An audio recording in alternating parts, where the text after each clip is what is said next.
حسبنا الله ونعم الوكيل، نعم المولى ونعم النصير. لا حول ولا قوة إلا بالله العلي العظيم. أعوذ بالله السميع العليم من الشيطان اللعين الرجيم. بسم الله الرحمن الرحيم. الحمد لله الذي هدانا لهذا وما كنا لنهتدي لولا أن هدانا الله. لقد جاءت رسل ربنا بالحق. الصلاة والسلام على نبيه وصفيه وحبيبه وأمينه وحجته النبي الأمي المكي المدني القرشي الهاشمي الأبتحي سيد الثقلين نبي الحرمين إمام القبلتين وسيلتنا في الدارين جد الحسن والحسين أبي القاسم محمد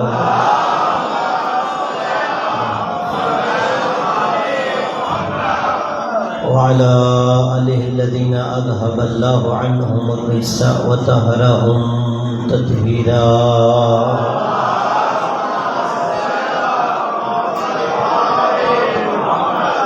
صلوات الله على محبيه ولعنة الله على مؤذيه. أما بعد فقد قال الهدى في كتابه الأعلى. بسم الله الرحمن الرحيم. وما أرسلناك إلا رحمة للعالمين. ملکی بواز فلن سلوات.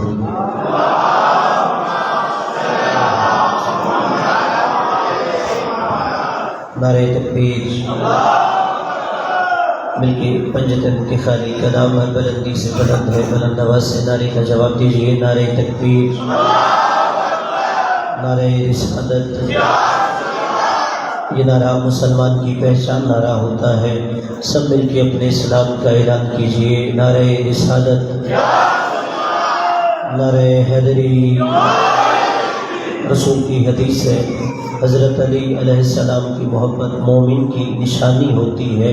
سب مل کے اپنے ایمان کا اظہار کیجیے. نعرہ حیدری. نبی علیہ نبی کی ذات پہ بلند صلوات پڑھیے.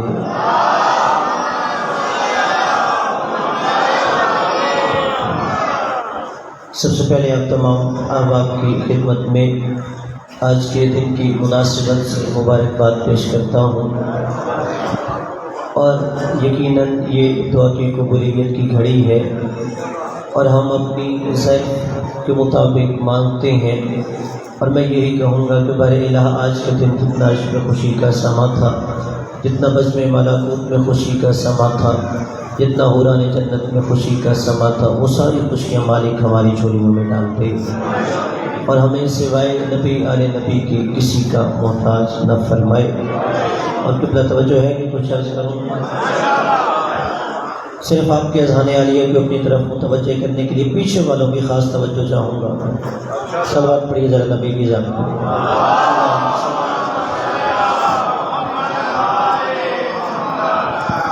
پیچھے والے اگر آپ توجہ میری طرف رکھیے. آپ مسلسل سے جب سے میں خطبہ شروع کیا ہے آپ گفتگو کر رہے ہیں. نبی کی ذات پہ بلند صلوات پڑھیے.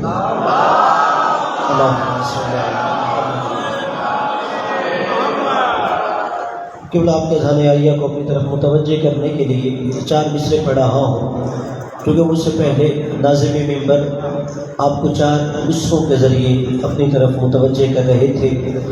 قبلہ اگر ہم نبی کا آج دن منا رہے ہیں تو میرے نبی کا حسن و جمال کیا تھا، میرے نبی کی خلقت کیسی تھی. حالانکہ آج بھی اگر حسن و جمال کی مثال دے تو نبی کا امتی بھی یوسف نبی کی مثال دے رہا ہوتا ہے. کہ امتی سید الانبیاء کا ہے اور حسن مثال جناب یوسف کی دے رہا ہے. اور قبلہ یہ ذہن میں رکھتے ہوئے اب نبی کے ظاہری حسن جمال کو سمجھیے. یہ معنی حسن میں یوسف زمانے سے سوا ٹھہرے، محمد کے مقابل کوئی کیسے بھلا ٹھہرے. اسے اردو سمجھ آتی ہے. پھر کہہ رہا ہوں یہ معنی حسن میں یوسف زمانے سے سوا ٹھہرے. پھر توجہ کیجئے گا، یہ معنی حسن میں یوسف زمانے سے سوا ٹھہرے، محمد کے مقابل کوئی کیسے بھلا بھلا ٹھہرے تقابل حضرت یوسف کا کیسے ختم مرسل سے، وہ محبوب زلیخا تھے، یہ محبوب خدا ٹھہرے۔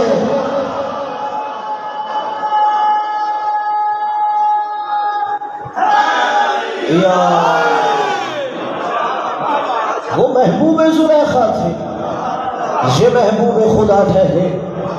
زلیخا کا محبوب اور ہوتا ہے، محبوب خدا اور ہوتا ہے۔ تو ہم جس کا دن منا رہے ہیں یہ نبی خود محبوب خدا تھا، اور قبلہ آج 17 ربیع الاول کو نبی کا ظاہری وجود دنیا میں آ رہا تھا، ورنہ کائنات میں کچھ نہیں تھا، تب میرے نبی کا نور تھا۔ اور یہ جملہ میرا نہیں، امیر المؤمنین کا ہے کہ آپ نے فرمایا ان اللہ خلق نور محمد قبل ان يخلق السماوات والارض واللوح والقلم والعرش والکرسی والجن والانس۔ مولا نے کہا کہ کب نور مصطفیٰ بنایا گیا؟ مولا علی نے کہا تب نہ لوح تھی، نہ قلم تھا، نہ عرش تھا، نہ فرش تھا، نہ قلم تھی، نہ کرسی تھی، نہ جن تھے، نہ ملک تھے، نہ زمین تھی، نہ آسمان تھا، نہ ستارے تھے، نہ سیارے تھے، نہ زمینیں تھی، نہ آسمان تھے۔ کہا کچھ بھی نہیں تھا، نہ دریاؤں کی روانی تھی، نہ سمندروں کی طغیانی تھی، نہ ہواؤں کا شور تھا۔ کہا ایک وہ بنانے والا تھا، ایک یہ بننے والا تھا۔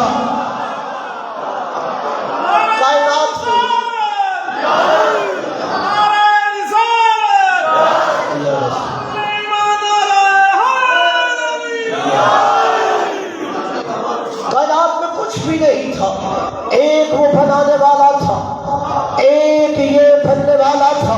لیس کمثلہ شیء، اس کی ذات کا مظہر تو کوئی نہیں تھا۔ وَلِلَّهِ الْمَثَلُ الْعُلْيَا، مگر وہ اپنی کچھ بلند مثل دکھا رہا تھا۔ اب وہ قوی تھا، یہ اس کی قوت بن رہا تھا۔ وہ کریم تھا، یہ اس کا کرم بن رہا تھا۔ وہ عظیم تھا، یہ اس کی عظمت بن رہا تھا۔ وہ قدیر تھا، یہ اس کی قدرت بن رہا تھا۔ وہ خدا تھا، یہ نمائندہ خدا بن رہا تھا۔ وہ لا الہ الا اللہ تھا، یہ محمد رسول اللہ بن رہا تھا۔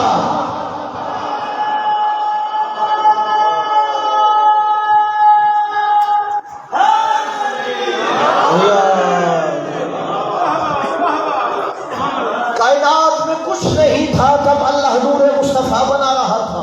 اور پھر جائیے بحار الانوار میں معصوم کی روایت پڑھیے، ان اللہ اشتق نور محمد من نورہ، صرف نور نہیں بنا رہا تھا، اللہ مصطفیٰ کا نور اپنے نور سے مشتق کر رہا تھا۔ پھر جملہ کہہ رہا ہوتا کہ سارے شریک عبادت ہو جائیں، صرف میرے نبی کا نور نہیں بن رہا تھا، اللہ نے اپنے نور سے سرکار مصطفیٰ کا نور بنایا، پھر وہاں سے نور مرتضیٰ بنایا، پھر وہاں سے نور سیدہ بنایا، پھر حسنین کے نور بن گئے۔ جب 5 اللہ نے نور بنوا دیے، 5 انوار تخلیق کے بعد نور توحید کا طواف کر رہے تھے۔ معصوم فرماتے ہیں یہ نور توحید کا طواف کر رہے تھے، اب اللہ نے نور آدم کو بنایا۔ جیسے ہی آدم کو وجود ملا، جناب آدم نے آنکھوں سے کیا دیکھا؟ 5 انوار ہیں جو اللہ کے نور کا طواف کر رہے ہیں۔ پہلا سوال آدم نے کیا، بارے الہ یہ 5 کون ہیں جو مجھ سے پہلے بن رہے ہیں؟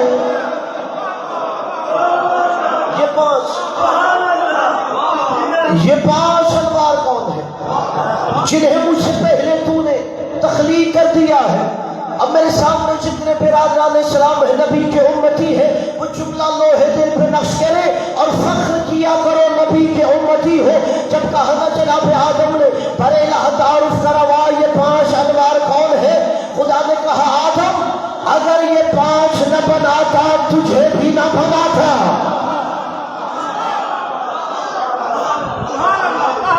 یہ 5 انوار نہ بناتا، میں آدم تجھے بھی نہ بناتا۔ اچھا جناب آدم بن رہے تھے، ان انوار کے صدقے میں آدم بنے، ان انوار کے صدقے میں آپ اور ہم کون ہیں؟ ہم اولاد آدم ہیں، ہم ابنائے آدم ہیں۔ اچھا آدم بنے ان کے صدقے میں مجھے خود اپنے آپ کو اپنی زمین کی عدالت میں کھڑا کر کے بتاؤ، کیا آدم کہہ سکتے ہیں میں ان جیسا؟ جسے سمجھ آیا ہے وہ توجہ کرے کہ جناب آدم یہ کہیں گے کہ میں ان جیسا نہیں کہا جو بن رہا تھا، اور کہا وہ جن کے صدقے میں بن رہا تھا۔ اب جاؤ اپنے مرضی کے عالم کے سر پہ قرآن رکھ کے پوچھو، جب ہمارے باپ آدم نہیں کہہ سکتے میں ان جیسا ہوں، تو آدم کا گناہگار بیٹا یہ کیسے کہہ سکتا ہے میں محمد جیسا؟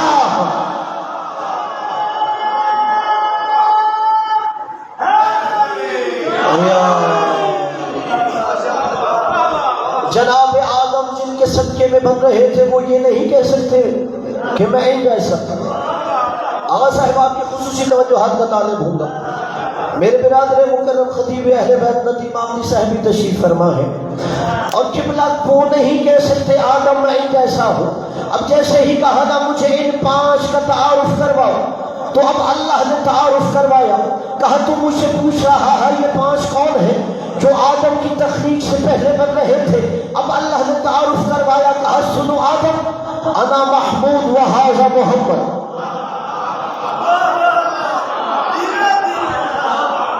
کوئی آپ خطیب آئش تعارف نہیں کروا رہا، کائنات کا خالق پنجتن کا تعارف کروا رہا ہے۔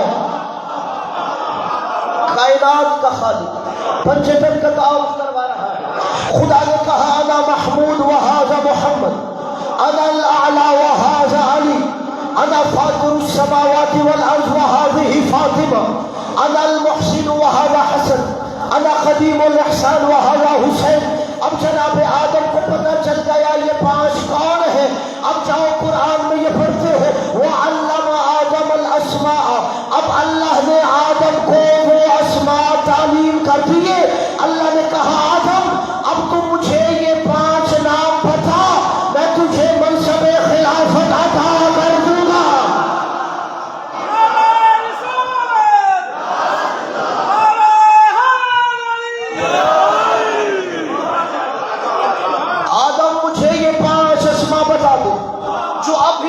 تجھے پڑھا رہا تھا، اگر تو مجھے یہ 5 نام بتا دے۔ ادھر والوں کی توجہ چاہو، توجہ ہے نا، کہ یہ 5 نام تو مجھے بتا دے تو میں تجھے منصب خلافت عطا کر دوں گا۔ وَعَلَّمَ آدَمَ الْأَسْمَاءَ، قرآن کہتا ہے اللہ نے نام سکھا دیے تھے۔ اب جناب آدم کا امتحان ہو رہا تھا۔ جناب آدم نے کہا اچھا بارے الہ میں اپنی زبان کو ان ناموں سے معطر کرتا ہوں۔ اب جناب آدم نے ان 5 انوار کا تعارف کروانا شروع کر دیا کہ بارے الہ تو نے ابھی جو مجھے ان کا تعارف کروایا ہے میں تجھے وہی نام بتا رہا ہوں، سن انت محمود وہذا محمد۔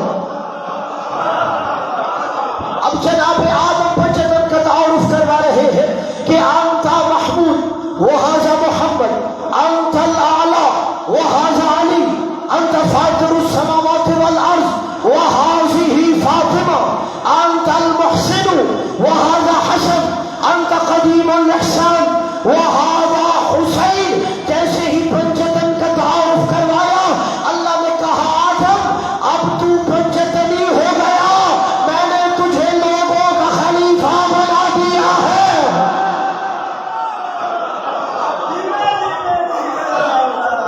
آدم تجھے منصب خلافت عطا کر دی۔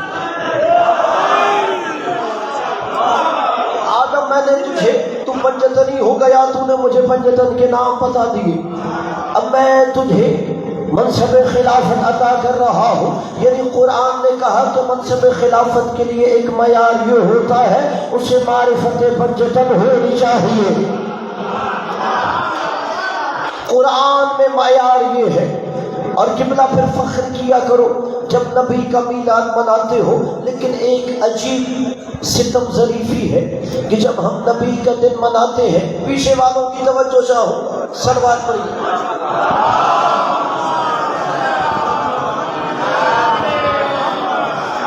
آپ جشن سننے آئے ہو یا جشن دیکھنے آئے ہو؟ مجھے ایسے لگتا ہے کہ وہ شاید پتے دیکھنے آیا ہے، کبھی کسی کے ساتھ کان جوڑتا ہے، کبھی کسی کے ساتھ کان جوڑتا ہے۔ قبلہ تھوڑی دیر کے لیے توجہ کر لو۔ اب قبلہ جب ہم میلاد مناتے ہیں، بڑی عجیب ہم مسلمانوں کے ساتھ ایک ستم ظریفی ہوتی ہے، ہمیں اتنا زیادہ نبی کی اونٹنی یا جناب حلیمہ سعدیہ یا جناب حلیمہ سعدیہ کی بکریوں میں الجھا دیا گیا ہے کہ ہمیں پتہ ہی نہیں چلتا نبی کس گھر میں آ رہا تھا، کہ جب نبی کا میلاد منایا جاتا ہے تو ہم زیادہ تذکرے یہی سنتے ہیں کہ نبی کی اونٹنی ایسی تھی۔ جناب حلیمہ سعدیہ کا مقام اتنا بلند ہے، جناب حلیمہ سعدیہ کی بکریاں نبی ایسے چرایا کرتے تھے۔ نہیں، جب ہم نبی کے دن منا رہے ہیں تو ہمیں سب سے پہلے یہ پتہ ہونا چاہیے کہ نبی کس گھر میں آ رہے ہیں۔ شاید کہ لوگ سمجھتے ہو کہ اگر ان باتوں میں الجھا دیا گیا تو پھر انہیں اہل بیت کا پتہ نہیں چلے گا۔ چلو اسی سال ربیع الاول کے صدقے میں نبی کے میلاد پہ وعدہ کرو، اگر ہم نے نبی کا دن منانا ہے تو ہمیں سب سے پہلے پتہ ہونا چاہیے نبی کے دنیا سے آنے سے پہلے نبی کے باپ کا سایہ سر سے اٹھ گیا تھا۔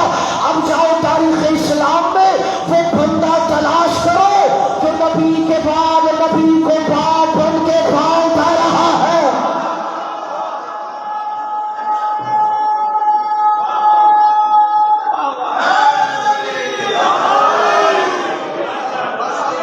وہ کون تھے جب نبی دنیا میں آئے؟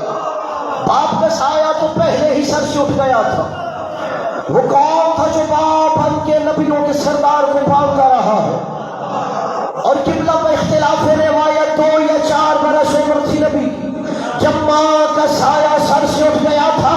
برادران اسلام، جاؤ تاریخ اسلام میں علی کی ماں کے سوا کوئی مستور دکھاؤ جسے نبی ماں کہہ کے سلام کرتا ہو۔ کوئی مستور دکھاؤ جناب فاطمہ بنت اسد کے علاوہ جسے نبی اپنی ماں کہہ کے سلام کرتے ہو۔ اور قبلہ دیکھیے، پھر ہمارا تو عقیدہ یہ ہے کہ نبی دنیا میں آ کے بھی نہیں نبی بنے۔ نبی نے خود کہا کنت نبیا وآدم بین الماء والطین، میں اس وقت تک نبی تھا، ابھی آدم آب و ہل کے درمیان تھا، ابھی جناب آدم مٹی اور پانی کے درمیان تھے۔ سید الانبیاء نے کہا میں اس وقت نبی تھا۔ اور قبلہ یہی وجہ ہے کہ ہر نبی کے امتی کا دل یہ مانتا ہے۔ اسی وجہ سے آپ دیکھتے ہیں 12 ربیع الاول کو جب پوسٹر اٹھائے جاتے ہیں کوئی یہ نہیں کہتا میں میلاد محمد منا رہا ہوں، ہر بندہ کہتا ہے میلاد النبی منا رہا ہوں۔ اس کا دل مانتا ہے یہ آئے تھے تو نبی بنے تھے۔ ایسا نہیں ہے کہ 40 سال بعد منصب نبوت عطا ہوا ہو۔ اور قبلہ کیا وجہ ہے جو کہہ دیا جاتا ہے 40 سال بعد منصب نبوت عطا ہوا ہو؟ قبلہ جو سب سے پہلے نبی کو پال رہا تھا، میں نے کہا وہ علی کا باپ ابو طالب تھا۔ اور جاؤ اپنے مرضی کے عالم مفتی کے سر پہ قرآن رکھ کے پوچھو، جتنا عرصہ جناب ابو طالب پالتے رہے ہمیشہ جناب ابو طالب نے دالیں تو نہیں نبی کو سکھائی، ہمیشہ انہیں سبزیاں تو نہیں کھلائی، ہمیشہ دالیں اور سبزیاں نہیں کھلائی، کبھی تو ایک دن نبی کو گوشت کھلایا ہوگا۔ جاؤ مفتی کے سر پہ قرآن رکھ کے پوچھو گوشت ذبح کون کرتا تھا؟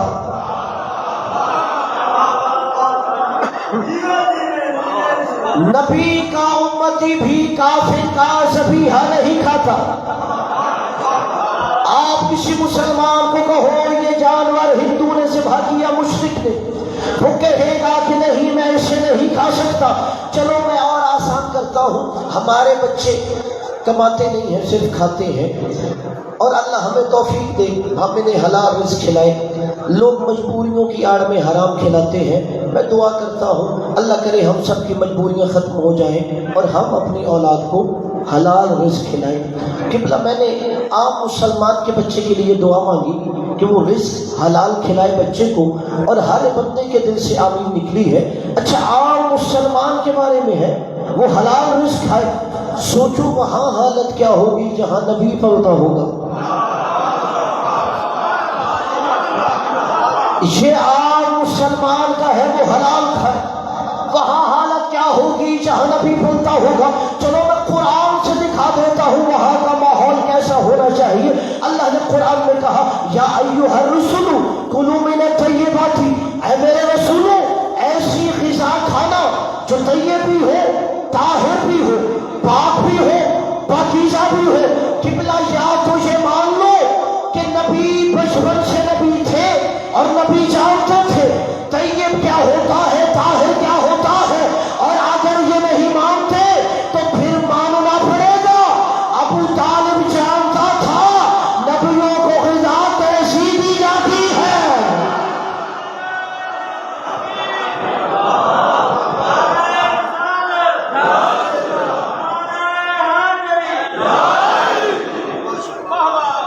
ماننا پڑے گا جس گھر میں نبی پل رہے تھے وہ ابو طالب جانتے تھے کہ نبیوں کو غذا کیسی دی جاتی ہے.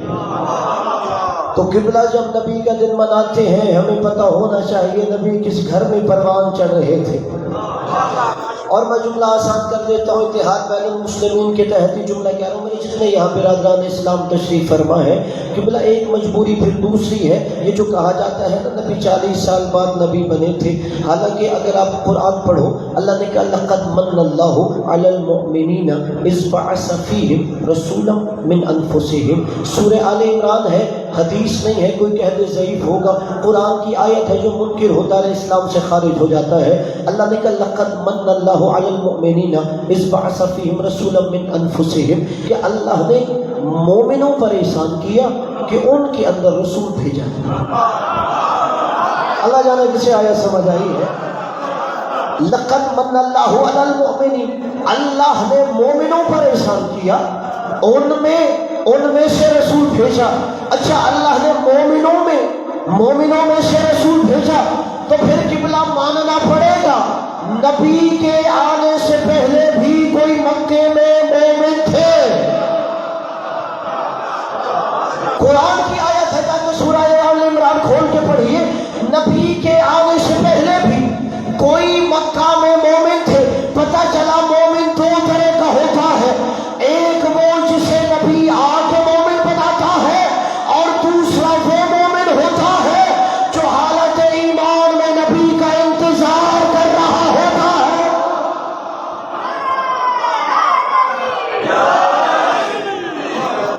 وہ مومن تلاش کرو جو نبی کا انتظار کر رہے تھے، اور وہ تمہیں وہی نظر آئے گا جہاں نبی پلتے رہے ہیں.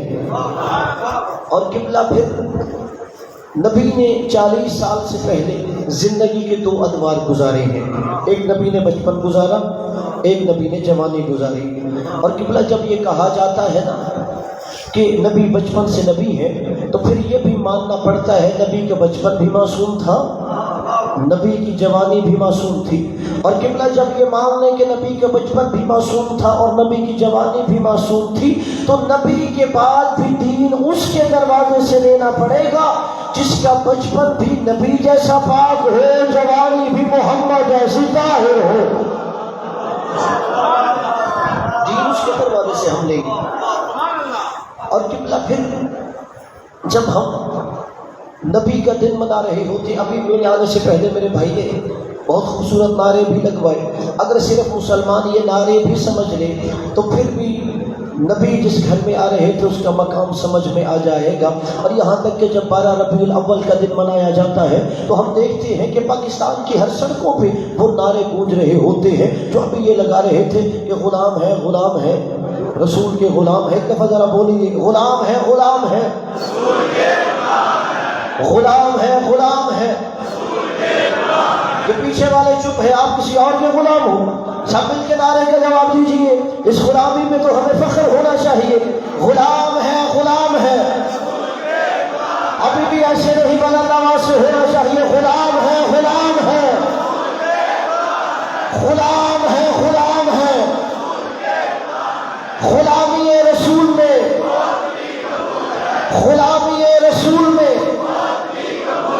اچھا قبلہ ہر پاکستان میں مسلمان یہ نعرہ لگا رہا ہوتا ہے کہ غلام ہے، غلام ہے، رسول کے غلام ہے. غلامی رسول میں موت بھی قبول ہے.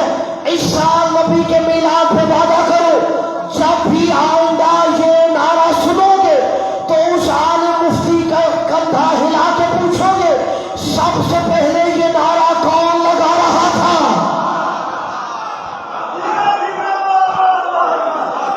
جب ہم یہ نعرہ لگاتے ہیں غلام ہے رسول کے غلام ہے کہ ہم تو پاکستان کی پرامن شراہوں پر یہ نعرہ لگاتے ہیں، اسے کہو مجھے تاریخ اسلام میں وہ باب پڑھ کے سنا سب سے پہلے یہ نعرہ کس نے لگایا تھا کہ غلام ہے رسول کے غلام ہے، غلامی رسول میں موت بھی قبول ہے۔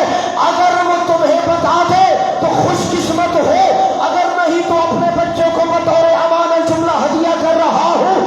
سب سے پہلے جس نے مکہ کے کافروں کی ننگی تلواروں کی سائے میں یہ نعرہ لگایا وہ کوئی اور نہیں، علی کا باپ ابو طالب تھا۔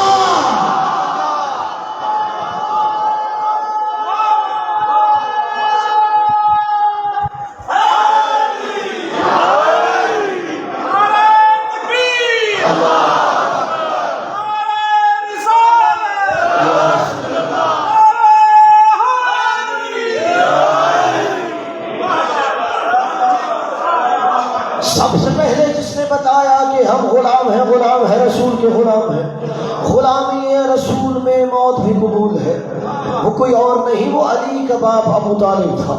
اور پاکستان کی پرامن شراہوں پہ نعرہ لگانا بڑا آسان ہوتا ہے، اور جناب ابو طالب مکہ کے کافروں کی ننگی تلواروں کے سائے میں یہ نعرہ لگا رہے ہوتے تھے۔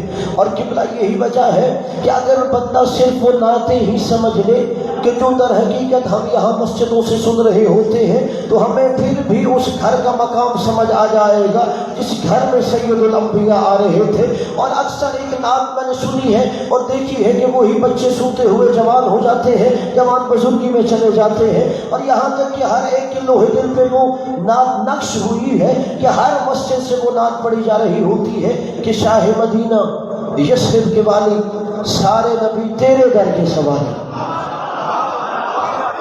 کہ شاہ مدینہ یثرب کے والی سارے نبی تیرے در کے سوالی۔ اچھا سارے نبی تیرے در کے سوالی، اب اگر آپ اپنے پورے والا کی کسی مسجد میں یہ نعت سنو تو اس مسجد میں جا کے نعت پڑھنے والے سے ایک سوال کرو، یہ جو نعت پڑھتے ہو شاہ مدینہ یثرب کے والی سارے نبی تیرے در کے سوالی، اسے کہو ہمیں وہ در بھی تو نبی کا دکھا جس کے انبیاء سوالی ہوتے ہیں، ہمیں وہ در بھی دکھا جس کے سارے نبی سوالی ہوتے ہیں، سارے انبیاء تیرے در کے سوالی، محمد مصطفیٰ کے در کے سوالی۔ اگر بتا دے تو خوش قسمت ہے، نہیں تو جاؤ نبی کے دروازے سے پوچھو، نبی خود فرمائیں گے انا مدینۃ العلم والی شن بابھا، شہر علم کو مصطفیٰ کہتے ہیں، اس کے در کو علی مرتضیٰ کہتے ہیں۔